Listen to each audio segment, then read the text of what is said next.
All right, Chris, let's start right here. It's Jacoby. He's QB1 to start the season. Want to get your thoughts all the way in here. But I'm curious to know where you stand on all this. Um, I think, going back and forth, watching the last preseason game, I was super impressed with the young kid. Listen, I know it's the last preseason game. There's not a ton of starters playing, at least on, the Commander's side of the ball. Or at least I didn't think there was. But regardless, still NFL football. And he showed some poise in the pocket. He didn't just crumble under pressure, which there was a good amount of. That first drive that he was in there, backed up, ran for the first down, didn't duck away from pressure, or a hit, got the first down, made some tough throws on the run. I was impressed. I was like, this kid's making a pretty good case for himself right now to be the starter, especially, with Jacoby getting smacked. Yeah. But at the end of the day, I think Jerod's making the safe decision. I listened to a thing Brady said the other day, Tom, and I texted you this the other day too. Is like the world of developing quarterbacks is dead, and like we have no patience for these young kids to develop anymore. And I never really thought about it, but then it's like Tom, gets drafted in 7th round, gets a chance to develop a little bit, sits underneath Bledsoe, and then he gets hurt, and then he go, so it's like, okay, we're going to take this 20-year-old kid straight out of college and be like, okay, you got to be the franchise quarterback. If you don't win, we're going to get rid of you and you're going to have an awful career. It's like, let the kid develop a little bit, man. Yeah. So I like the decision. I'm struck by a couple of different things. I think he's ready. I think in a vacuum, if you just look at his performance and the way it's improved over the course of the summer, he has earned the right to start. I think right now, as we sit here on Friday, August 30th, the infrastructure is not in place around him to allow a young quarterback to succeed. Yeah. I'm talking about the offensive line. I'm talking about the skill position guys. They're not at a place for him to have a clean runway for takeoff, basically, for lack of a better term. So I think you go with a veteran. I think you go with a guy who knows Alex Van Pelt's offense better than anyone else in that building, and you let Jacoby take the slings and arrows for the first 4 weeks, 6 weeks, 8 weeks, whatever the case may be. Yeah, just what you have in Jacoby Brissett. This is not, you're not turning it over to an unknown quantity. You're not turning it over to another rookie. You're not turning it over to a guy who hasn't been in the building or doesn't know the OC. You're turning it over to Jacoby Brissett for the first however many weeks of the season. Look, I think Drake is going to play. I think Drake's going to be the starter before the end of the season. Yeah. I think we're going to get to that point in whether it's October, November, December, whatever the case may be. He may be accelerating the process, but we're going to get to a point where this group around him is ready to support him in the way that he needs to be supported, in the proper way that a first-year quarterback, a young quarterback, needs to be supported. Yeah, I think, I feel bad saying it because I still believe that Jacoby can win football games with this team. And I still believe that Jacoby is a very good quarterback and has the ability of winning 8 games this year or, whatever it is. But, let Drake see what people are going to throw at New England's offense. Hey, this is how they're going to play us. This is the blitzes that we're going to see. Sure. Is Drake going to see probably a handful of looks that he's never seen before when he comes in, and probably a ton of blitz zero? They're going to try to, stuff his face and just be like, hey, what are you going to do? And all he's got to do is make the right decision one time, right? Because you send the house and you make the right call, that's a touchdown, right? That's a gamble by the defense, and he's got to make the decision one time. But if he doesn't, that's what he's going to see when he gets in there. So let him see, let him learn, let him watch Jacoby and then develop a little bit more. Yeah, sure. We all see that the kid has the talent. Like, he proved it in the last preseason game and over training camp. Like, we know that he can play. That's great. But like, give him a chance, man. Like, we're not going to win the season in September, right? We're not going to the playoffs in September. But like, hey, AFC East comes around and now it's all of a sudden it's November when real football starts. I wonder if Jerod's going to give that same speech, that Bill does. Real football doesn't start till after Thanksgiving. I'm sure he will. How many times did you hear that, by the way? How many times over the course of your career in New England? Oh, man. What, like 3 years, 4 Yeah, years? He's probably heard at least 3 times, 3 years. I mean, he talks about it at nauseum once it gets into after Halloween. Um, but hey, it's like, then it's October, November, we're getting December. It's like, all right, cool. Now this team is 500. Maybe we're a game above or a game below, and like we're not out of contention here. And yeah, throw him in there, man. I mean, kids got to learn eventually, but I still think that Jerod made the right decision. And everyone up in Foxborough needs to freaking chill out. Let the kid develop a little bit. How old is this? He's 20, what? 22. 23, 22 years 22, old. 22, 23 years old. Yeah. He's 22. Yeah. Dude, the age of these kids coming in and just like being MVP quarterbacks, it doesn't just happen like that anymore. Sure, there are a couple out there, but like, dude, let the kid develop, man. And let him then next year, take the training wheels off and it's like, all right, dude, your team now. Right. But I respect Jerod's decision and the New England staff decision. I think it was the right one. And I'm just now, listen, it's over, the real stuff goes on. It's live bullets now. So, up in Cincinnati, still not sure if their number one guy is going to be out there. Mm-hmm. Like, I don't know. There's a little bit of, that's a game where I'm like, we could go up there and steal one real fast if kind of like, SH, is hitting the fan up there. So I don't know. If you're going to steal a game, it feels like you can steal a game early in the season with a team Hell that yeah. may be unsure of their opponent. You like to think that you know what you have when, week one comes around and you kind of step off the cliff and, you hope you're going to fly. But you don't know. You really don't know. You don't know how the roster is going to respond. I think two things. First of all, I think when we're talking about the quarterback position, I'm curious to get your take on this.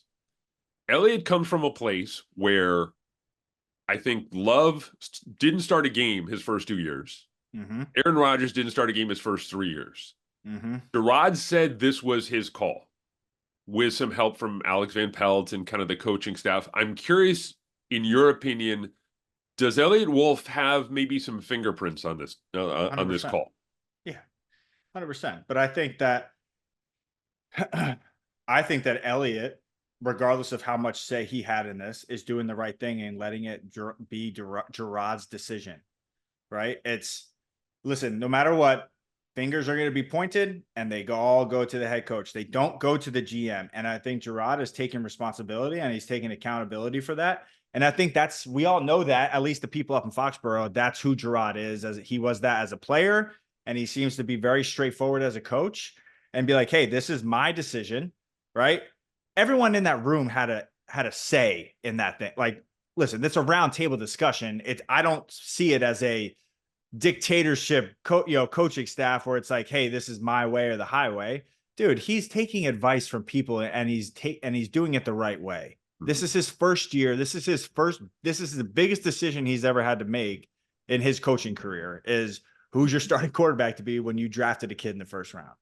And like Elliott 100% has a ton of footprints on this and he gave advice to Jerod, be like, hey, we did this. And like, dude, there are bets, on the table right now for Jordan Love to win player of the year, offensive player of the year because of how he played at the end of the year. The kid had a chance to develop underneath a very good quarterback, but like, dude, again, like people up in Foxborough, like,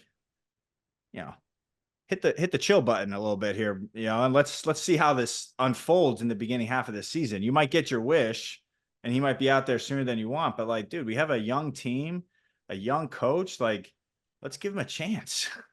The way the decision was rolled out or the way it was announced over the last couple of days was interesting. I thought that Jerod came out on Wednesday and said, look, we have we're going to name a quarterback. We have an idea who's it going to be, but we want to wait. I want to talk to the guys. I want to talk to the players from a player's perspective, at least before he announced it, before he told us on Thursday. From a player's perspective, how important is it to hear that from the coach before, you read an Adam Schefter tweet or, you hear it in the newspaper? Does that matter? I mean, I think the quarterbacks knew. I think, Bill like just like any head coach, if he did it the right way, he had a private conversation with both of them before he went out there. It's not like they were, waking up on Thursday morning and saying, "Oh, here's his decision." I guarantee you, he had a conversation with both of them. Mm-hmm. It's like, "Hey, this is my decision. This is what we're gonna do." What after that, I don't know what he said to him. But for as far as the other team, like, yeah, they probably had an idea. The offense probably had an idea, but like, dude, this is the NFL, man. Like, this is your job. Like, I mean, I remember, early on in my career, it's like, check all sensitivity at the door. Like, get that shit out of here because there's no room for it. If your quarterback is Jacoby, then you prepare like hell with Jacoby. If your quarterback's Drake, then you prepare like with Drake. If it's Joe Milton in freaking November, then guess what? You back his ass up because we did that stuff. We did it in 2016. We had Jacoby Brissett, a rookie quarterback, having to go out and play the Houston Texans, who had J.J. Watt, Brian Cushing, a handful of really good defensive, like, secondary players, and we beat their ass. On a short week. Beat their ass. Yeah, we ran the ball 50 times, but like, it doesn't matter, dude. We prepared and we backed him up, man, because he was our quarterback. And if you're not going to win games unless you support the person that's touching the ball every single play. So, as far as like the other players in the team, like, hey, this is your quarterback. Like, let's get him ready and let's back him up. And Drake should be doing the same exact thing, but also preparing like a starter because you never know what could happen. We could completely miss a defensive end rushing off the side. And, that just drove me wild, but what are you I'm amazed I'm always amazed, and I shouldn't be amazed because this is going to be my 20th season covering the team, at the disarming practicality from veterans when it comes to things like that. Yeah. That they're able to put all that aside, personal feelings, financial, whatever the case, and say, okay, here is the obstacle that's in front of us, or here is what's in front of us. We need to figure out a way over it, around it, underneath it, whatever the case may be. And you talk about the quarterback decision, 53 guys in that locker room and however many practice squad guys, they're all going to fall in line and say, look, this is the decision that the coach has made. I just find that fascinating because I don't know if you really find that anywhere in society. Yeah. The idea of just kind of people saying, look, this is the plan. We're all together. We're all moving forward. Yeah. I would say, and I've been in a number of places that there's been quarterback controversy and coaching controversy, but at the end of the day, man, like, all I cared about was winning football games. So I didn't really care who the hell was lining up with us. I just cared about them knowing their job and like being held in themselves accountable and like, let's just go out there and try to win a damn football game. I played with 10 different quarterbacks in Buffalo. I could care less. Right? Sure. Are we going to get frustrated that maybe they missed the throw or we didn't do the thing? But like over the course of a football game, you're going up to your quarterback and trying to destroy someone's confidence of like, hey, you missed this or that. That's not your job. Your job is to go out there and support your teammates. Sure, you can fire their ass up if they missed if they had a mental error or they jumped off sides and like, yeah, that sort of thing. Like, sure, let's get on them. Right. But, when it comes to like physical stuff that's going on in the game, hey, we can like, hey, maybe this was open, maybe that was open, but it never was about, hey, this guy can't do his job. Right. I never thought like that. And the best teams that I was around, New England, we just played with whoever the hell we had. And we got everyone up to speed. Right. If it was a young receiver, it was like, dude, you're going to play in this game. Get your ass going. All right. Practice. Wednesday practice, Thursday practice. This is not walkthrough, right? You're going full speed. I want to know that you know your job in and out of the huddle. We're doing the thing, like blocking, doing everything. So I think that New England has the guys on this roster to do that. I think they have enough leadership and enough older guys. I love that, David is still there. I mean, he's got to be a voice. I think Jacoby's going to be a voice. I think Matthew Slater is going to be a voice. Mm-hmm. Yeah. He's got guys, Jerod's going to be, they got guys that have been there. So like, moving on, bro, we got Cincinnati to prepare for now. Like, let's go. I'd be curious again to get your opinion on this. I put this on Twitter and I got a little blowback about it. I said that, look, Drake is ready he can play. But again, the infrastructure is not around him. The infrastructure should theoretically improve between now and the end of the season. And people said, well, what makes you believe that things will improve between now and the end of the season? Well, I pointed to a couple of different things. First of all, the familiarity with a new offensive scheme. There should be at least, again, theoretically, the idea that they should be further along in the offensive scheme, a brand new offensive scheme under Alex Van Pelt than they are now. And then the second thing is this offense is going to rely on an inordinate amount of first and second year players. And the idea is, the hope is that Baker, Polk, Pop, Caden Wallace, Layden Robinson, all of these young guys are going to be further along in, let's say, October or November and better served to provide support for a guy like Drake than they are right now. Yeah. I think the biggest thing for all those young guys is going to be how much of this is there going to be, right? They're young. They're 22, 23, 24 years old. They're going to have a ton of energy.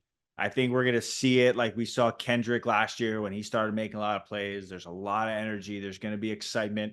But how do we handle this part, right? Because that's what an NFL season is, right? And I think that if they can kind of keep it like that, right?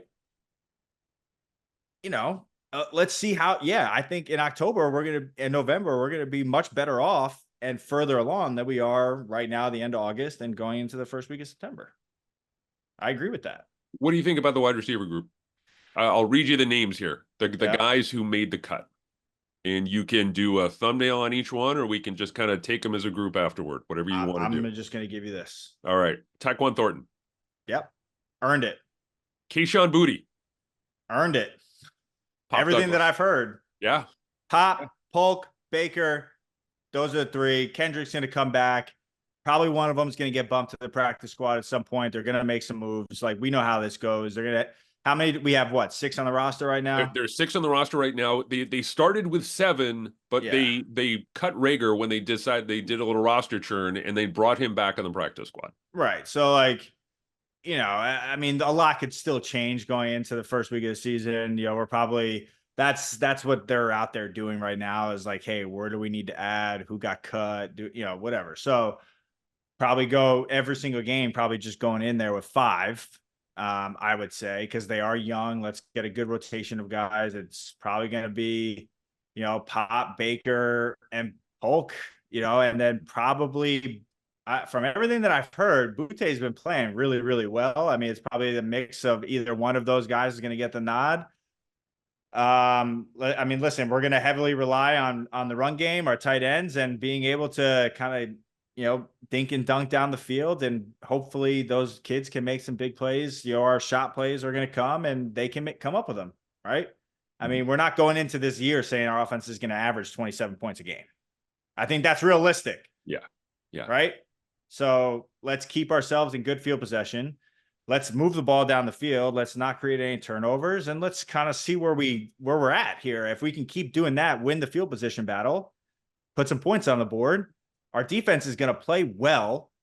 At least, that's the assumption.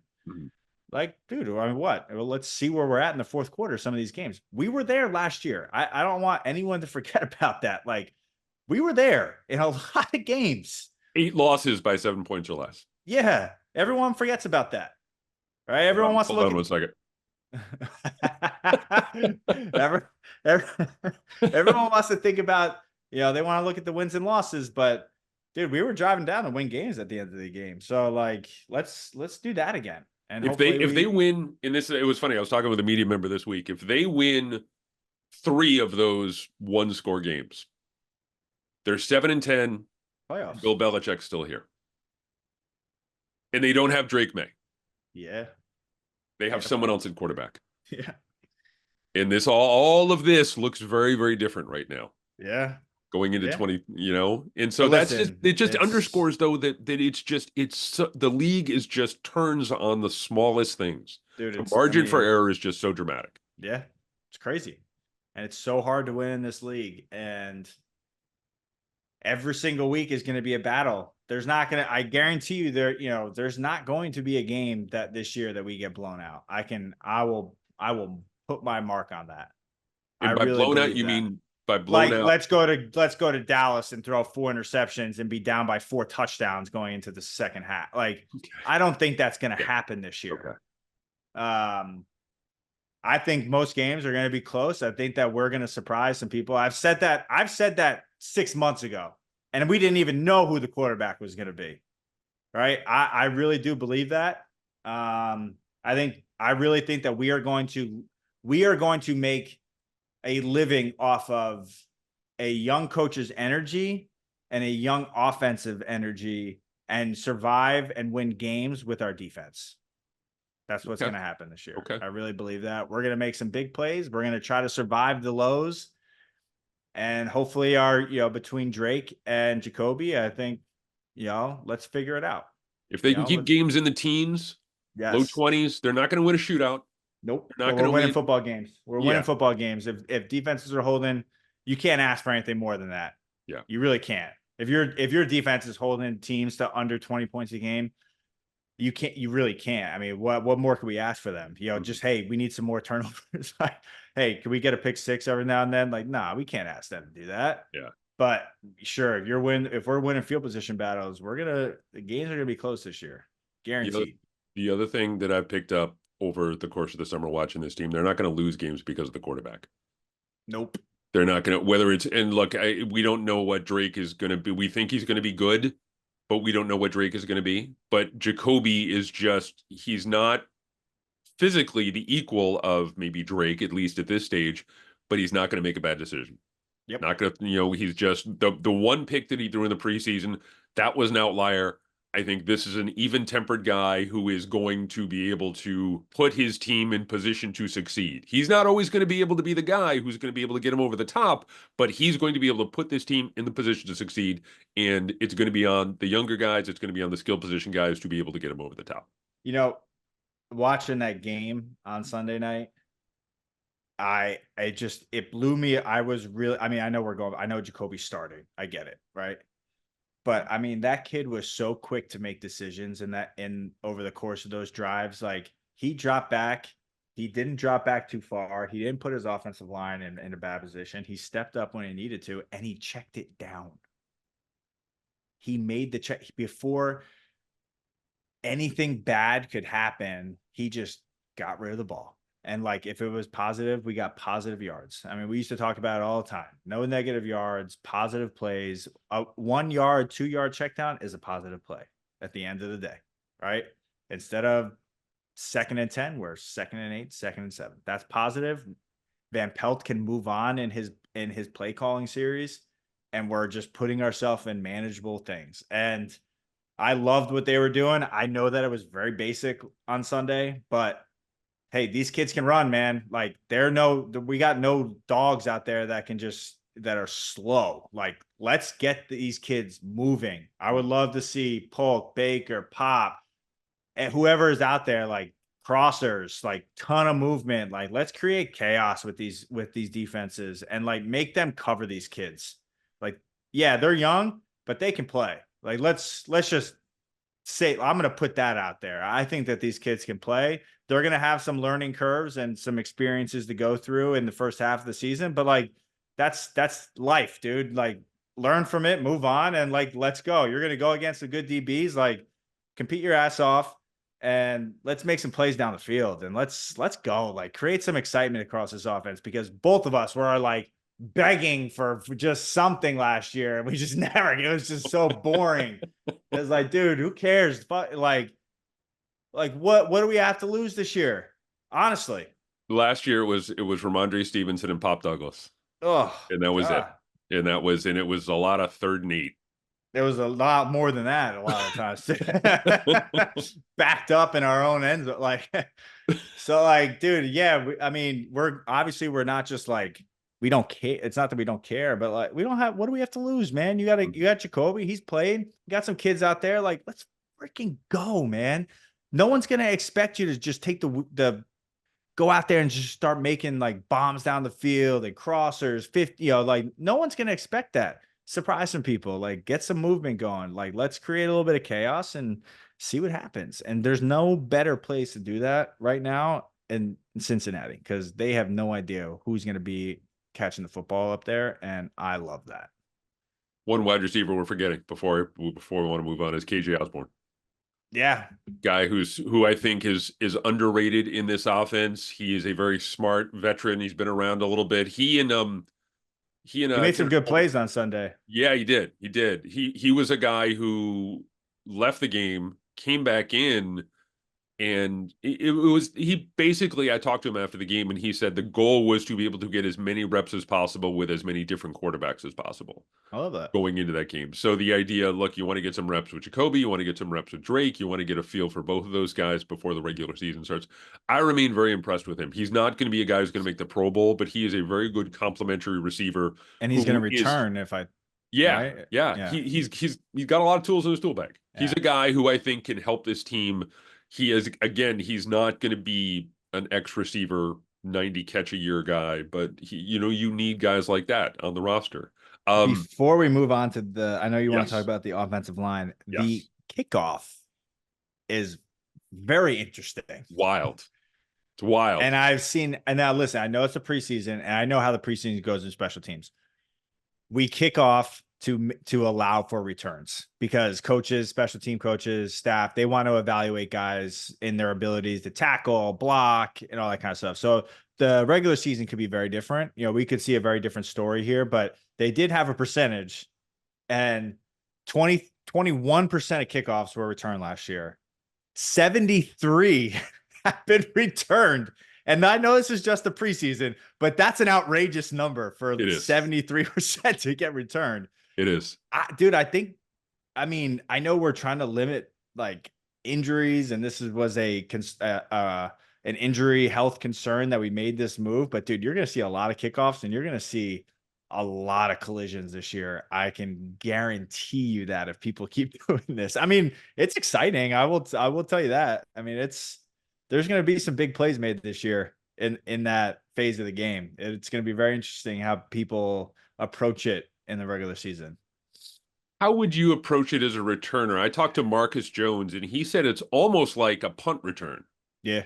In terms of vision and spacing and how you need to line things up as a return guy, how would you go about returning? Yeah, I mean, listen, as far as from a return perspective, the special teams coaches are going to have set plays, but I think a lot of it is going to be deception. So you're going to have guys running, on different angles, trying to set up for a left return, but you have time now to sell it and then go the other way. So it's really about like how well can the kickoff team kind of maintain their lanes and responsibilities, or are you going to have one side of the field just like rip across, and you're going to have you're going to see a lot of bounce returns this year, I think. Because it just happens too fast. You can't set up a lot of double teams, and you can't set up trap blocks, and there's no second level anymore. So you're going to see a lot of bounce returns. And I think it's going to be interesting. I mean, I believe that there's going to be a rule for most teams. And I think the rule is going to be probably based off of, listen, if it's 9-10 deep, we're leaving it. But if you're 3 steps inside the end zone, like, we're bringing that thing out, because I think the opportunity for big plays in that phase of the game, I mean, you can't leave that on the table, man, especially if you got a guy that can return. And I mean, listen, what's, worst case scenario is, we turn the ball over, but if you got a guy you trust that's going to take care of the football, dude, those are field position. Those are game-changing plays, man. I mean, you get a big kickoff return that early on in the game, your chances of scoring or putting points on the board go up like wild with all, the percentages. So it's going to be interesting. I'm looking forward to seeing how teams approach it. 2 things on the kickoff. First of all, it feels like a lot of teams, to your point, there's some deception going on. A lot of teams haven't been doing a lot of scheming in public practices. Yeah, I would figure there's a lot of stuff going on behind the scenes. Some trick plays, trying to figure things out. The other thing too, and this is maybe one of the reasons, one of the places where we'll miss Bill Belichick the most. Know that he would come up with some super devious shit to be Oh able yeah. to try it. Oh yeah. I Like, mean, him and Joe Judge were like the freaking mad scientists when it yeah, came to special teams. So, yeah. um, yeah, I listen, I I think that I really think that it's going to be pretty straightforward this year. I know some teams are going to try something, but there's not enough time really to make a because everyone's moving back at the same time. It's a You used to bang see bang like situation. you used Yeah. to see reverses, but because like the end, the tackle all the way on the other side had time to like loop around. Like you don't really have time for that anymore. So, I mean, I think at most the trick play that you could see this year is a throwback, Hmm. It makes sense. maybe, Yeah. right? Like you could see that. I could see that happening. But again, I think it's more of, how much deception can you create on the front line of, hey, we're going one way, but really we're trying to get all the way across the field. So listen, I think it is like a punt return. You're trying to find a lane. And once you see that thing open, like bang, just hit it. We get past the 30, that's a win. And I think and anything more than that, that's a big play. So it's going to be fun. I'm looking forward to it. You concerned Or at you're all just about gonna that? have Joey Slide just bang it into the That's the flip third side. row of the stands and Just say, over and "Hey, over again. And here's yeah, the ball," yeah. which he can do. Especially when there's someone, especially if you're in a tight game and there's someone back there like Tyreek Hill that Yeah, you no, just, dude, you're not kicking that, dude. yeah, No you're, way. again, like you said, putting in a third row. Yep. Are you concerned at all about the state of the offensive line? Yeah, we saw it on on Sunday, man. I mean, that's concerning. I think, listen, I know that there's mistakes are made. Nobody's perfect.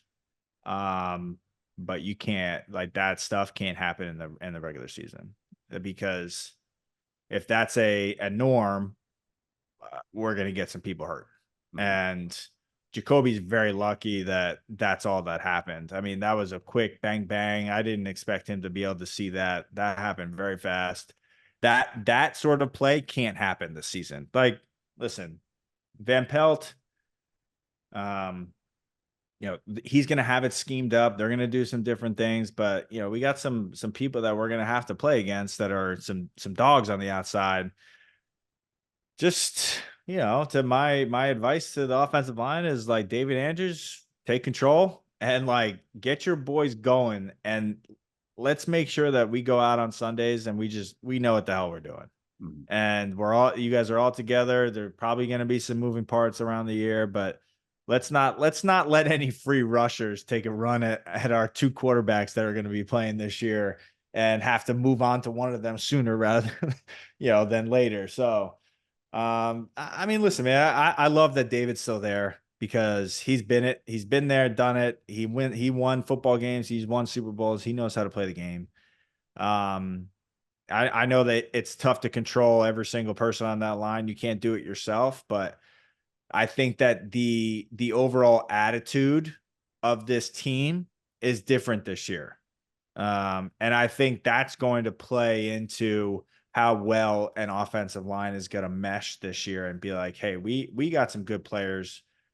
We have a quarterback. We have two quarterbacks that can play. Like, let's get our shit together and let's make sure that we're doing our job and let the other stuff work itself out. So, yeah, it was a concerning watching a play like that. Sure, anyone would be concerned, but I got faith in the guys that are there. And I think that they're gonna get the job done. So, David, I believe in you, brother. So This team believe would be that, screwed without him. 100%. This team would be, and look, any year, any team that loses a Pro Bowl caliber center is going to Yeah, struggle on yeah, the out, but when he just, we talked before about his leadership and about what he brings to the field, what he brings to the locker room. The backup center situation there is not great. And when you consider the rest of the offensive line, the struggles they've had over the course of the summer, they're trying to find the right combination. They're trying to yeah, find guys who are, and look, part of it is injury. You're going to get Cole Strange back probably sometime in September. yeah. That should help out, at least stabilize things at one of the guard positions.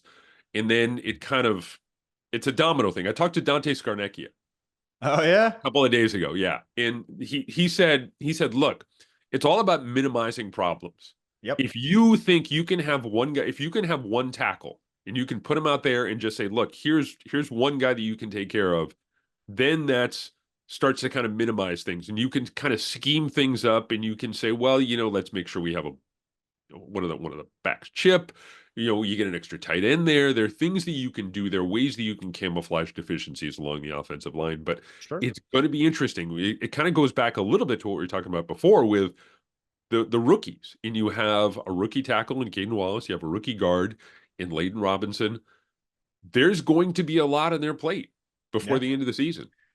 But Van Pelt knows that. Yeah. Right? Like, you're going to have to create some chaos, create some movement. Let's do some different things. You're not going to be able to just line up and play football. And I think we saw too much of that last year, where it was, and I know we had some, other players, and it's a very different team, right? But we couldn't just do that. We weren't talented enough. And I don't think that we're talented enough right now on the offensive line. Like, we can't just line up and play ball. You're going to have some moving parts. The ball's going to have to be out.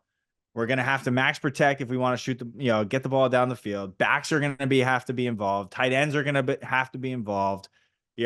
Everyone from backs are going to have to chip. There's no free release. Tight ends are going to have to stay in and go, so there's going to be a lot of that this year. I think you're going to see a ton of check down stuff, short intermediate passes, and, we take 1 or 2 shots down the field. We have our big plays, but again, this is not, I'm not going to just put this all on the offensive line, right? I think that this is a all 10 guys.